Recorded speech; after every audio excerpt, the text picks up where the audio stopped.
राधे राधे मेरे प्यारे भाइयों बहनों माताओं व बंधुओं, संस्कार की बातें चैनल में आपका स्वागत है। बंधुओं, आज अगहन मास का आखिरी गुरुवार मैं आपको सुना रही हूँ भगवान विष्णु की कथा। बंधुओं, अगहन मास और गुरुवार दोनों ही भगवान विष्णु को समर्पित हैं। जो मनुष्य भी आज अगहन मास के आखिरी गुरुवार के दिन भगवान विष्णु की इस कथा को सुनेंगे, भगवान विष्णु उनके सभी मनोरथ शीघ्र पूरे करेंगे। बंधुओं, पूर्ण विश्वास सच्ची निष्ठा के साथ एकाग्रचित होकर भगवान विष्णु का ध्यान करते हुए मुख में जय विष्णु जय विष्णु जय विष्णु करते हुए भगवान विष्णु की कथा को सुने। देखना कैसे भगवान विष्णु आपके सभी मनोरथ पूर्ण करते हैं।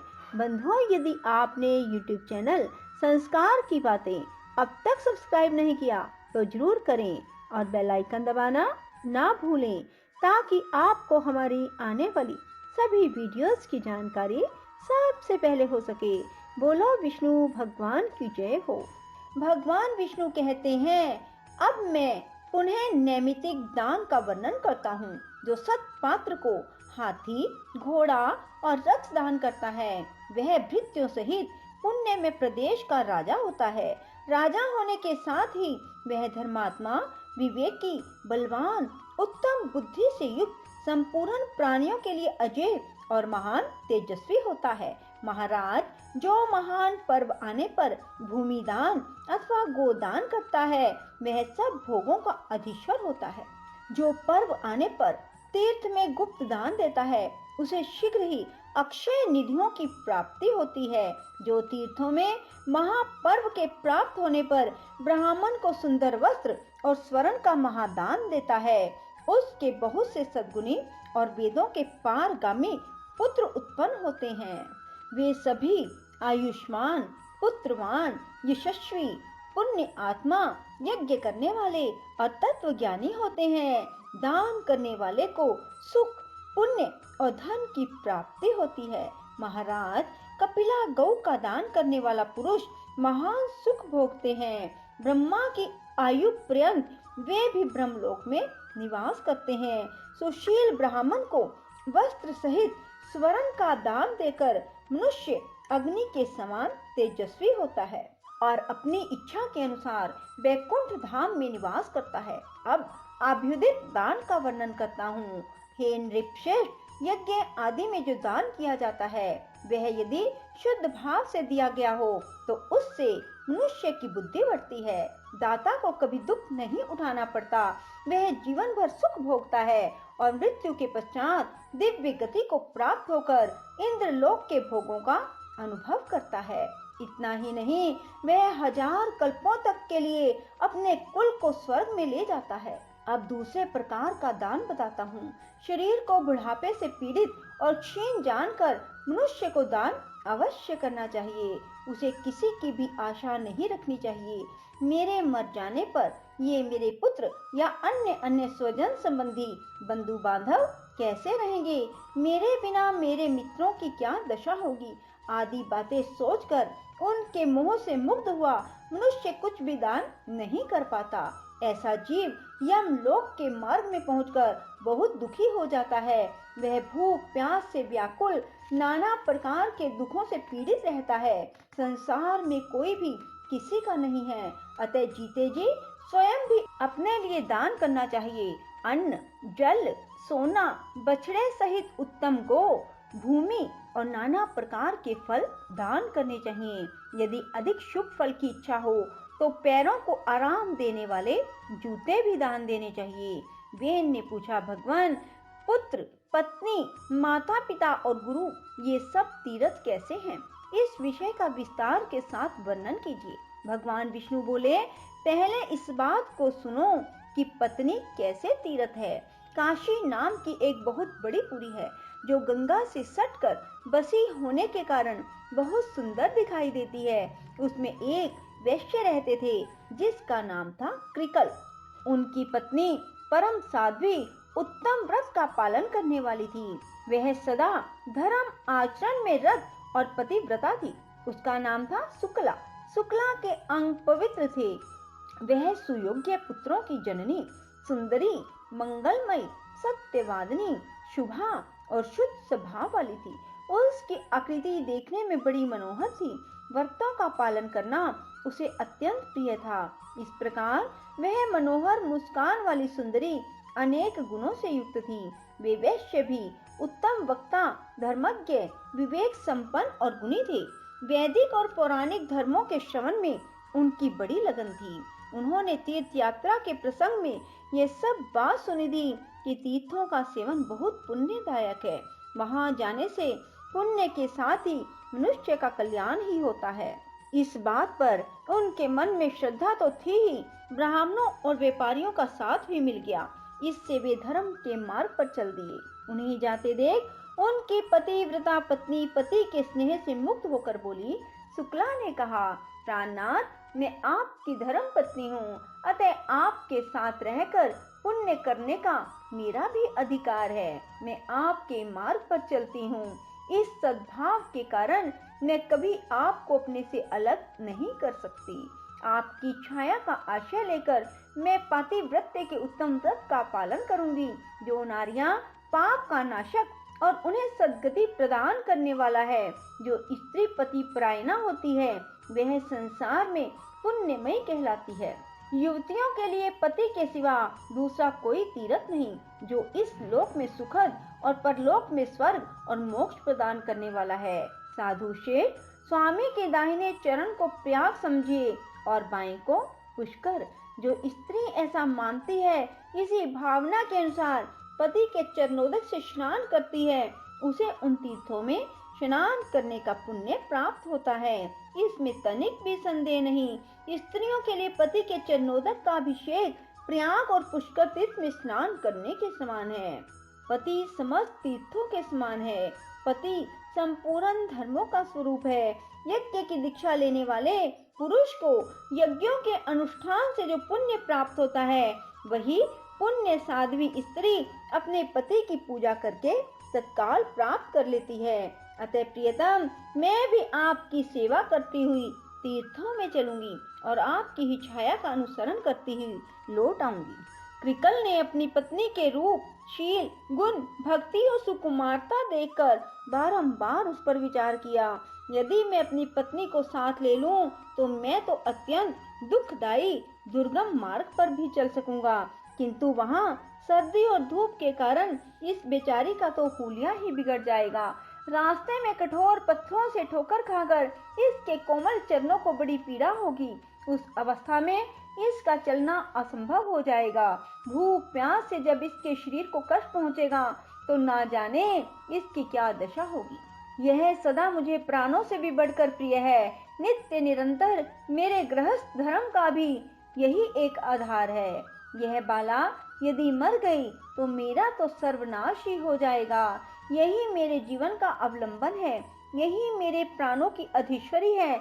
मैं इसे तीर्थों में नहीं ले जाऊंगा, अकेला ही यात्रा करूंगा। वह सोचकर उन्होंने अपनी पत्नी से कहा, मैं तेरा कभी त्याग नहीं करूंगा। वे बिना बताए चुपके से अपने साथियों के साथ चले गए। महाभाग कृकल बड़े पुण्य आत्मा थे। उनके चले जाने पर सुंदरी शुक्ला देव आराधन की बेला में पुण्यमय प्रभात के समय जब सोकर उठी, उसने स्वामी को घर में नहीं देखा। फिर तो वह हड़बड़ाकर उठ बैठी और अत्यंत शोक से पीड़ित होकर रोने लगी। वह बाला अपने पति के साथियों के पास जा जाकर पूछने लगी, महाभागगण, आप लोग मेरे बंधु हैं। मेरे प्राणनाथ कृकल मुझे छोड़कर कहीं चले गए। यदि आपने उन्हें देखा हो तो बताइए। जिन महात्माओं ने मेरे पुण्य आत्मा स्वामी को देखा, वे मुझे बताने की कृपा करें। उसकी बात सुनकर जानकर लोगों ने उससे परम बुद्धिमान कृकल के विषय में इस प्रकार कहा, शुभे, तुम्हारे स्वामी कृकल धार्मिक यात्रा के प्रसंग से तीर्थ सेवन के लिए गए हैं। तुम शोक क्यों करती हो? भद्रे, वे बड़े बड़े तीर्थों की यात्रा पूरी करके लौट आएंगे। राजन, विश्वासी पुरुषों के द्वारा इस प्रकार विश्वास दिलाए जाने पर शुक्ला पुनः अपने घर में गई और करुण स्वर से फूट फूट कर रोने लगी। वह पति परायणा नारी थी। उसने यह निश्चय किया कि जब तक मेरे स्वामी लौटकर नहीं आएंगे तब तक मैं भूमि पर चटाई पर सोऊंगी। घी, तेल, दूध, दही नहीं खाऊंगी। पान और नमक भी त्याग दूंगी। गुड़ और मीठी वस्तुओं को भी छोड़ दूंगी। जब तक मेरे स्वामी पुनः यहाँ आगमन नहीं करेंगे तब तक एक समय भोजन करूंगी अथवा उपवास करके रह जाऊंगी। इस प्रकार नियम लेकर शुक्ला बड़े दुख से जीवन बिताने लगी। तो उसने एक वेणी धारण करना आरंभ कर दिया। एक ही अंगिया से वह अपने शरीर को ढकने लगी। उसका वेश मलिन हो गया। वह एक ही मलिन वस्त्र धारण करके रहती। अत्यंत दुखित हो लंबी सांस खींचती हुई हाहाकार किया करती थी।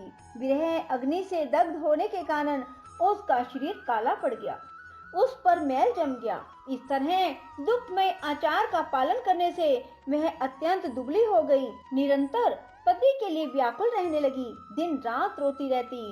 रात को उसे कभी नींद नहीं आती थी, ना भूख लगती थी। शुक्ला की यह अवस्था देखकर उसकी सहेलियों ने आकर पूछा, सखी शुक्ला, तुम इस समय क्यों रो रही हो? सुमुखी, हमें अपने दुख का कारण बताओ।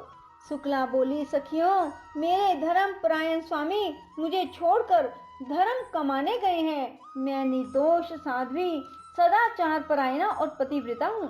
फिर भी मेरे प्राणाधार मेरा त्याग करके तीर्थ यात्रा कर रहे हैं। इसी से मैं दुखी हूँ। उनके वियोग से मुझे बड़ी पीड़ा हो रही है। सखी, प्राण त्याग देना अच्छा है, किंतु प्राणाधार स्वामी का त्यागना कदापि अच्छा नहीं है। प्रतिदिन का यह दारुण वियोग अब मुझसे नहीं सहा जाता। सखियों, यही मेरे दुख का कारण है। नित्य के विरह से ही मैं कष्ट पा रही हूँ। सखियों ने कहा, बहन, तुम्हारे पति तीर्थ यात्रा के लिए गए हैं। यात्रा पूरी होने पर लौट आएंगे। तुम व्यर्थ ही शोक कर रही हो, वृथा ही अपने शरीर को सुखा रही हो तथा अकारण ही भोगों का परित्याग कर रही हो। अरे, मौज से खाओ पियो, क्यों कष्ट उठाती हो? कौन किसका स्वामी, कौन किसका पुत्र और कौन किसके सगे संबंधी है? संसार में कोई किसी का नहीं, किसी के साथ भी नित्य संबंध नहीं है। बाले, खाना पीना और मौज उड़ाना, यही इस संसार का फल है। मनुष्य के मर जाने पर कौन इस फल का उपभोग करता है? कौन इसे देखने आता है? शुक्ला बोली, सखियों, तुम लोगों ने जो बात कही वह वेदों को मान्य नहीं है। जो नारी अपने स्वामी से पृथक होकर सदा अकेली रहती है उसे पापनी समझा जाता है। श्रेष्ठ पुरुष उसका आदर नहीं करते। वेदों में सदा यही बात देखी गई है कि पति के साथ नारी का संबंध पुण्य के संसर्ग से ही होता है और किसी कारण से नहीं। शास्त्रों का वचन है कि पति ही सदा नारियों के लिए तीर्थ है। इसलिए स्त्री को उचित है कि वह सच्चे भाव से पति सेवा में प्रवृत्त होकर प्रतिदिन मन, वाणी, शरीर और क्रिया द्वारा पति का ही आवाहन करे और सदा पति का ही पूजन करे। पति स्त्री का दक्षिण अंग है, उनका वाम पार्श्व है, पत्नी के लिए महान तीर्थ है। गृहस्थ नारी पति के वाम भाग में बैठकर दान, पुण्य और यज्ञ करती है, उसका बहुत बड़ा फल बताया गया है। काशी की गंगा, पुष्कर तीर्थ, द्वारकापुरी, उज्जैन, केदार नाम से प्रसिद्ध महादेव के तीर्थ में स्नान करने से भी वैसा फल नहीं मिल सकता। यदि स्त्री अपने पति को साथ लिए बिना ही कोई यज्ञ करती है तो उसे उसका फल नहीं मिलता। पतिव्रता स्त्री उत्तम सुख, पुत्र का सौभाग्य, स्नान, दान, वस्त्र, आभूषण, सौभाग्य, रूप, तेज, फल, यश, कीर्ति और उत्तम गुण प्राप्त करती है। पति की प्रसन्नता से उसे सब कुछ मिल जाता है, इसमें तनिक भी संदेह नहीं है। जो स्त्री पति के रहते हुए उसकी सेवा को छोड़कर दूसरे किसी धर्म का अनुष्ठान करती है उसका वह कार्य निष्फल होता है। लोक में वह व्यभिचारिणी नहीं होती। नारियों का यौवन, रूप, जन्म सब कुछ पति के लिए होते हैं। इस भूमंडल में नारी की प्रत्येक वस्तु उसके पति की आवश्यकता पूर्ति का साधन है। जब स्त्री पतिहीन हो जाती है तब उसे भूतल पर सुख, रूप, यश, कीर्ति और पुत्र कहाँ मिलते हैं? वह तो संसार में परम दुर्भाग्य और महान दुख भोगती है। पाप का भोग ही उसके हिस्से में पड़ता है। उसे सदा दुखमय आचार का पालन करना पड़ता है। पति के संतुष्ट रहने पर समस्त देवता स्त्री से संतुष्ट रहते हैं, ऋषि और मनुष्य भी प्रसन्न रहते हैं। राजन, पति ही स्त्री का स्वामी, पति ही गुरु, पति ही देवताओं सहित उसका इष्ट देव और पति ही तीर्थ एवं पुण्य है। पति के बाहर चले जाने पर यदि स्त्री श्रृंगार करती है तो उसका रूप वरन सब कुछ भार रूप हो जाता है। पृथ्वी पर लोग उसे देखकर कहते हैं, यह निश्चय ही व्यभिचारिणी है। इसलिए किसी भी पत्नी को अपने सनातन धर्म का त्याग नहीं करना चाहिए।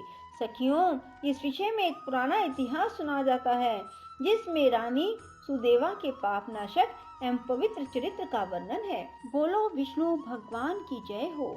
राधे राधे। जय श्री कृष्णा।